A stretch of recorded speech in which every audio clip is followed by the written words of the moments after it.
They told the public it was about love, about unity, about doing something holy together. But in secret, it was never quite as it seemed. Control had superseded compassion. Betrayal had superseded trust. And silence, complete, unbroken silence, had hidden the truth from the public, up until now. A leaked email, a deleted social media statement, and one last twist have completely turned the sister wives' tale on its side. This is no longer reality TV. This is a breakdown playing out in real time. I'm Anya, and welcome to Circle of Sister Wives. Morning sun poured in through the high windows of Robin Brown's vast Arizona estate, spilling gold over shining granite and whisper quiet corridors. But behind those glamorous walls, the paradise had soured to something a great deal nastier. That house, which had once been a picture of harmony, had turned into a fortress. Not in order to keep things out, but to keep things in. And on this day, something had snapped, not a small crack, not an argument that blew over, something that couldn't be repaired. The cameras recorded more than tension, though. The cameras recorded breakdown, the icy stares, the excruciating, awkward silences that screamed louder than any fistfight, and the widening emotional divide that no one dared to cross. Once greatly admired as the sweet, gentle wife, Robin now stood in the eye of the storm, open, vulnerable, and, to most, deadly manipulative. Cody Brown, the former king of this polygamous dynasty, now a pale imitation of what he once was. His apologies sounded insincere. His lies revolved around self-interest, not truth. And underneath the theatrics, one creepy question hung over everything. Was Robin truly the puppet master behind this family's downfall, or just another casualty in Cody's slow-motion implosion? Were tears genuine, or just a facade for something much darker? Was so-called favourite wife feared, not loved? And worst of all, what if it had all been an act and done in on purpose? This isn't another recap of Sister Wives. This is the unvarnished, unflinching devastation of an emotionally forfeited family and covert betrayals. We're going to go behind the smile of silence, behind the false pretense masquerading as truth, behind the type of agony that clings to you long after the cameras stop rolling. And what you will find here will make you see Robin, Cody, and all of Sister Wives differently. The meltdown didn't arrive in one climactic burst. It was a low, smouldering burn. The slowly changing tones first, the forfeited family dinners, the stammering, tellingly on-air admissions.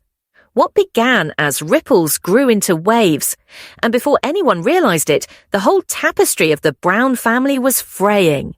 Robin's tears no longer were tears of sorrow. They tasted like strategy. Her meltdowns were reimagined. Guilt, indignation. Or was it the dawn realization that she finally had the last frayed thread of a collapsing empire? In her immaculate kitchen, sunlight played on all surfaces. But Robin remained like a statue next to the counter, curled hands clasped solidly around a mug she hadn't taken the time to drink from in what felt like hours. Her gaze wasn't on the sunrise. It was beyond that, lost. Days since Janelle had spoken, weeks since anyone uttered Christine's name. And Mary, she was a ghost rather than a wife. Loneliness crept in not just among the wives, but even within Cody. His formerly authoritative voice now contained an edge of bitterness. What had been acceptable reasons before now came across as weak attempts at gaslighting. The man who had espoused a message of togetherness now seemed paranoid, defensive, and tattered. "You can't possibly know," he growled at one tense admission, gritting teeth, fumbling fingers as if caught on something already lost. "Everyone left me. Robin alone remained." Remaining is not always fidelity. Sometimes it's staying alive. And then the scene that left the show's audience stunned in amazement. A scene replayed over and over, Cody shouting at an off-camera producer, voice trembling with terror. "You can't air that. That's not what happened." But the tape had a different story to tell, raw, unedited, and undeniable to conceal. What had been revealed that he so desperately wanted to remain secret? Was it a fight between Robin and Mary that never took place? A call that released family secrets to the media? Or an ancient email in which Robin had asked a question now laced with threat? What if it ends up just me and Cody? Harmless at the time, now, sounded like the beginning hint of a conspiracy, with whispers of conspiracy buzzing in every direction of the Brown family. One brief moment, very late one evening, doomed them and forever redefined how fans would see them. The cameras rolled only moments. But the truth, as ever, would be lurking. A chair scraped off stage. The air was thick, bordering on claustrophobic. Janelle huddled by herself in her Flagstaff apartment, arms folded tightly across her chest, eyes red-rimmed, but not from crying, from exhaustion that had settled deep in her bones. "Everyone thinks I'm fine with all of this," she muttered to herself. "But I'm not. I never was fine being disposable." She was not speaking to Cody. She was not even speaking to the other wives. She was speaking to the show itself, to the masterfully developed story that had held her tongue for too long. But the dam had broken, and Janelle was no longer retiring. Christine's departure, initially portrayed as voluntary, now looked suspicious. Was she pushed, or had she walked? The internet was in an uproar, analysing every screenshot, Christine's pursed lip, Robin's evasive responses, Cody's mysterious excuses. And then a bombshell. A voicemail left during a break that was accidentally recorded. The tape was spooky. Cody, pacing in the front yard, phone clutched to his ear, voice slathered with worry and urgency. "She knows we're going to have to spin this. Robin, you said this would never get out." Within a matter of hours, fans were freaking out. What did Christine know? Why was Robin frantically spinning damage control, money, property rights, or something deeper, something that might have affected the children's lives? Older scenes seeped into testimony. The fans dissected each second with knife-sharp detail. Robin's relentless searching for paperwork. Cody's biting absence from Garrison and Gabriel's lives. Aurora's panic attack on set. Was she really anxious, or had there been an underlying razor's edge to something worse? And then Mary's moment of collapse. During what was meant to be a joyful reunion photo shoot, she rose up, microphone still clutched to her blouse, and glared at Robin. Her fury was trembling in her voice. "You staged this," she growled. "You watched him unravel and called it love. You employed your own tears as weapons, Robin, and now we're all shattered, except you." The rehearsal came to a standstill. Even the cameras halted. Robin's fingers quivered fractionally, not with terror, perhaps because she noticed her mask had slipped. She parted her lips, but nothing came out. For the first time in her life, her silence made more noise than any confession. Mary stormed away, mic still warm. "I was stupid to wait around," she told the cameras in the hallway. "Stupid to think that he'd ever come back. But the greatest betrayal wasn't Cody. It was all of you who let him get away with it." That uncut, raw moment was uploaded to the internet within days and shook the fandom to its core. The Mary Unfiltered hashtag went viral internationally. Fans demanded TLC upload the complete uncut video. Social media was a detective's dream come true, with each facial twitch and queasy hesitate from past seasons reread. Next came Christine's diary, brimming with outrage at what she saw as producer gaslighting and spent with backstage tensions. She wrote a hand-lettered letter to one YouTube host. It was to be on the record. When the host read some of the passages on air, however, the internet went wild. "I would catch Robin and Cody in a parking lot in 2014, Christine had written. They were arguing. I couldn't see their faces, but I could hear him crying for her. Never for us, ever. That's when I knew he never loved us the same. He just pretended." It was the moment when the fantasy was shattered. What was once a spiritual journey now felt like a scripted vignette. Every step, every smile, every house, it all gained its new significance, each element redefined in light of Cody's shifting passion.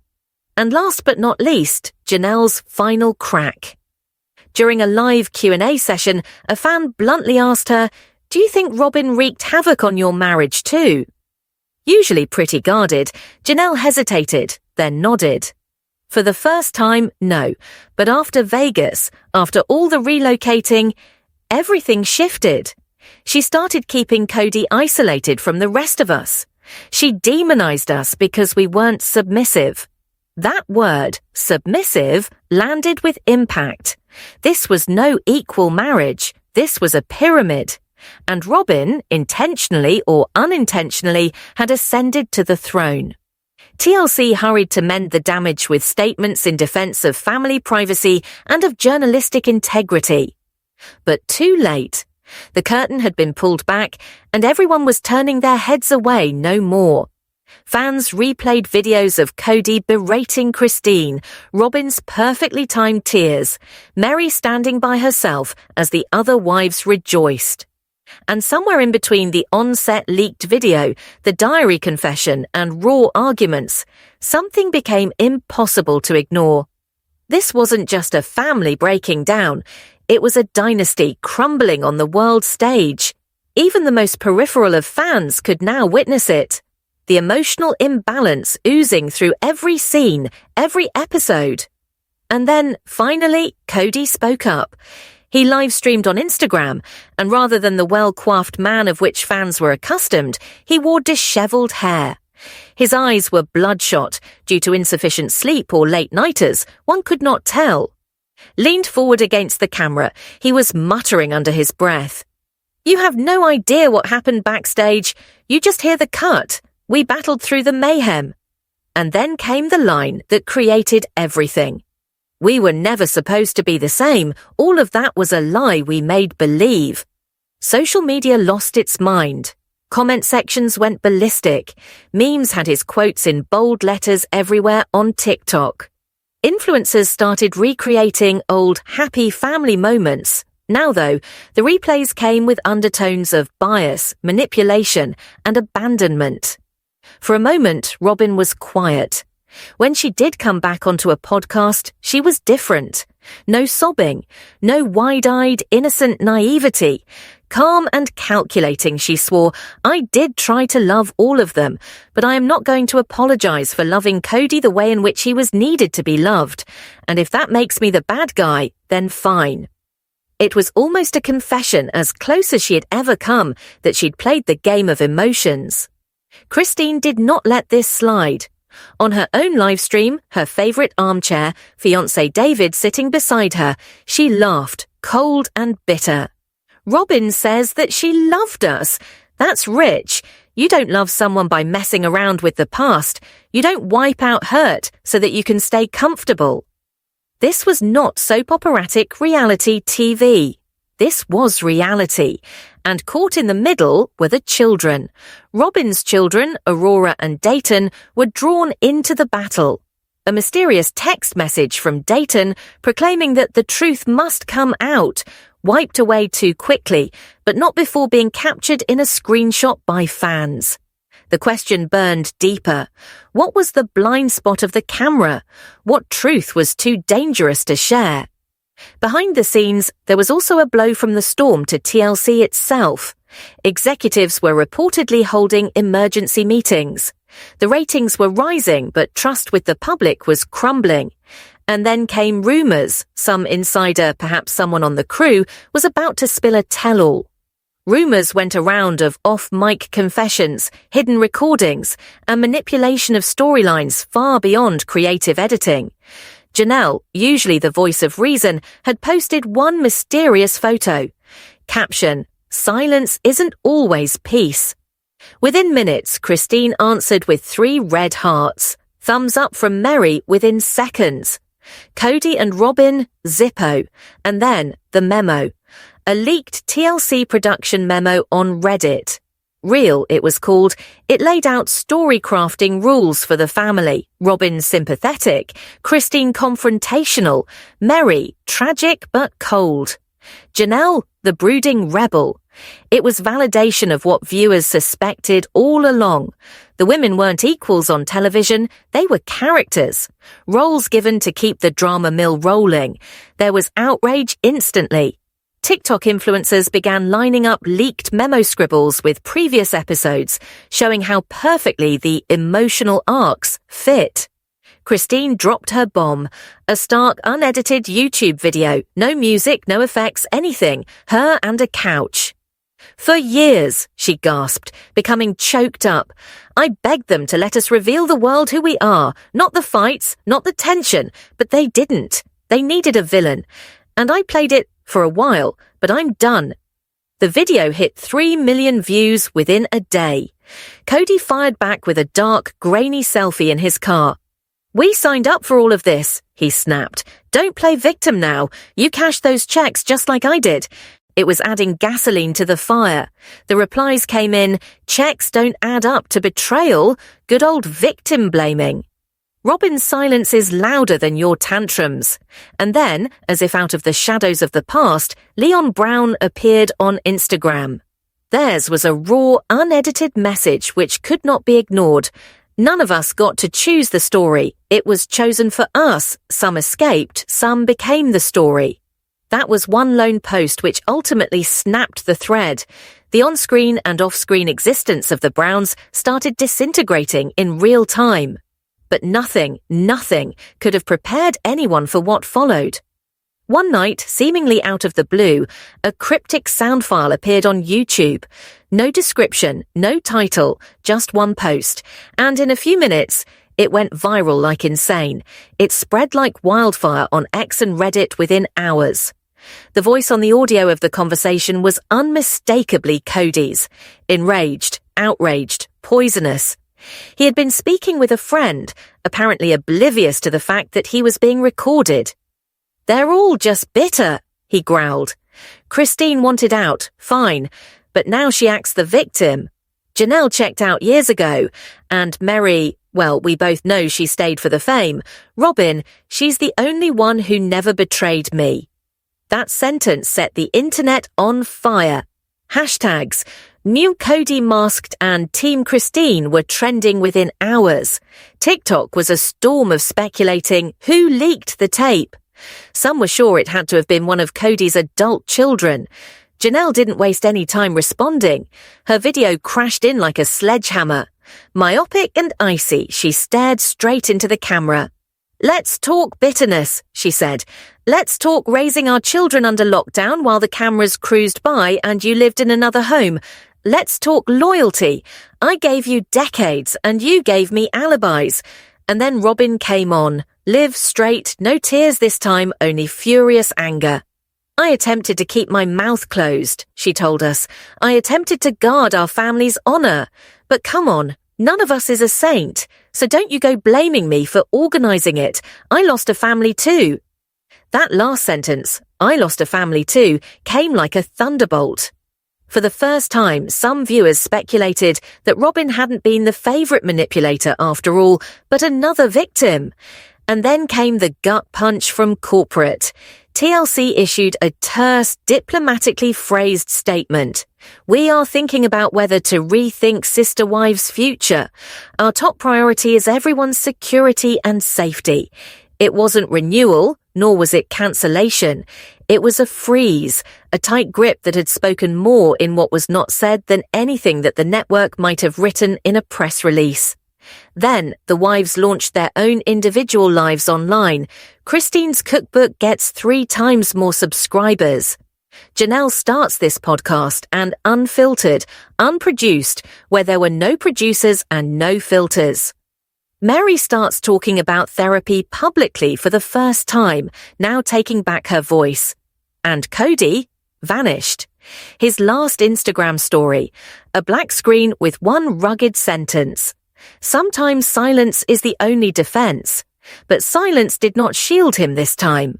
Days later, family therapist Dr. Julia Marks, previously privately retained by the Browns, sat for an exclusive interview. "The show did not destroy them," she said. "It just revealed what was already broken." The question hanging in the air was haunting. Was Sister Wives ever real, or was it always just the appearance of a family that was already imploding? When the dust settled, the women's solitary lives told the most vivid story yet. Mary walked through her home's corridors, not an outcast, but one who was learning to discover herself again. The photographs on her walls no longer tuned in as mementos of a strange love, but as reminders of a beautiful illusion. She did not hate them.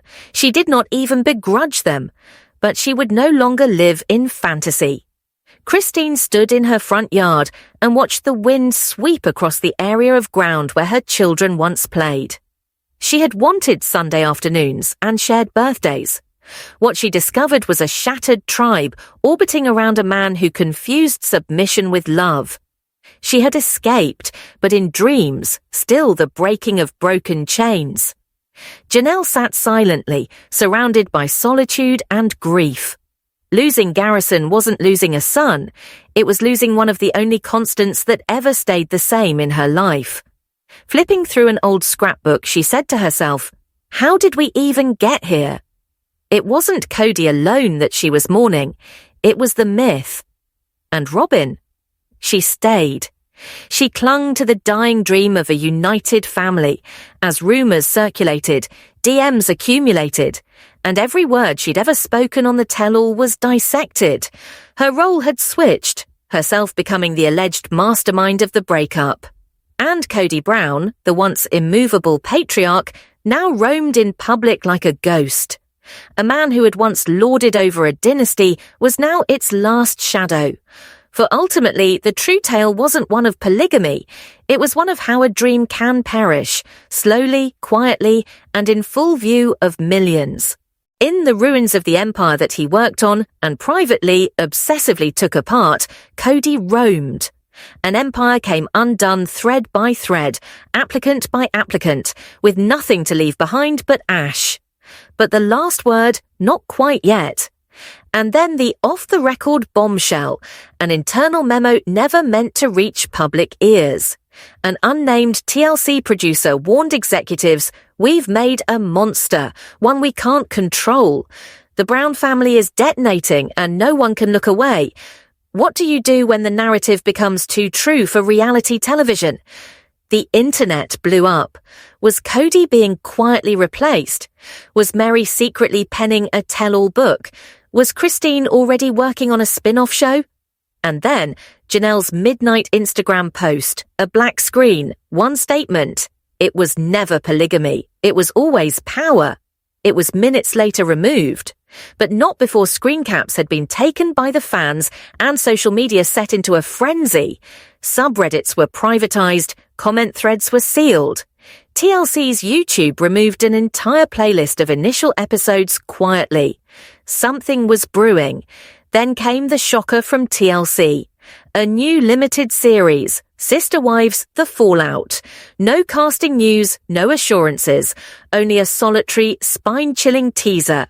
Some stories don't end, they shatter. Flagstaff, dawn. Sunlight spilled into houses that once rang with laughter. Now they were filled with silence and unanswered questions.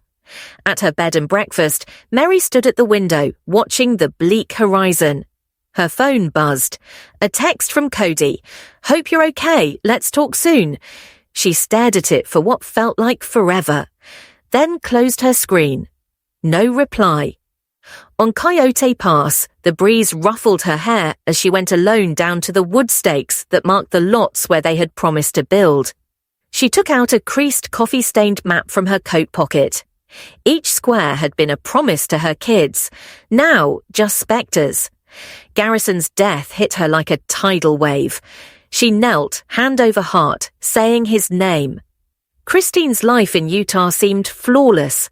Cameras snapping photos of her morning routine pouring pancake batter. But her shaking hand told the truth. A producer asked politely about Robin's tabloid-like words. Christine's voice quivered, but her tone was venomous. She didn't steal Cody from me. She stole what we could have had. And now she's seeking sympathy? Robin drank cold tea at her kitchen counter in Arizona. Cody paced in the back of her, crumpled papers clutched in her hand. Not deeds to land, but Mary's formal release, termination. Robin spoke low and gruff. They all think I won, but this doesn't feel like winning. Her son Solomon came running in, crying. Why are people angry with us? Robin stood frozen. Cody knelt to attempt to console him, but too late. The kids were growing up with the weight of a story they hadn't selected. At the TLC headquarters, a producer sat and viewed all 4 tell-all specials. Across the room, an assistant exclaimed, "Are we having a season 20? The producer responded without even looking up. "If we are, it will be the last. There's nothing left to keep secret, only fallout." The screen blacked out. And then, one last voice. "Come, Christine. Sometimes the truth doesn't free you. Sometimes it simply burns everything to ash. But even from those ashes, you rebuild. Because this saga, it's hardly finished. This one has the feel of the season finale cliffhanger of a docudrama. Perfect for a YouTube expose or dramatic podcast conclusion.